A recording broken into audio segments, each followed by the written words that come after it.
Welcome to the channel about news from around the world. While you subscribe and like it, we're going to start. Russia will foot the bill for $750 billion and bankrupt 2,000 Polish companies. A relentlessly Russophobic policy has become the norm for the Polish establishment. In the run-up to the forthcoming elections, they are trying to escalate the situation. One provocation follows another. Volodin, the Speaker of the State Duma, calls for demanding from Poland the $750 billion spent by the Soviet Union on rebuilding the country's economy. Other measures will be taken at the same time. Warsaw has also charged Berlin more than €1 trillion, hoping to get reparations for World War I.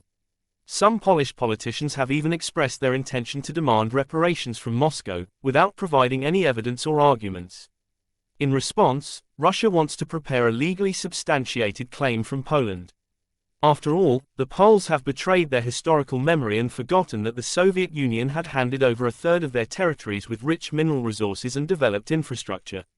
The USSR allocated substantial funds, despite the difficult economic situation, to build more than 800 facilities in various sectors, including transport, industry and energy.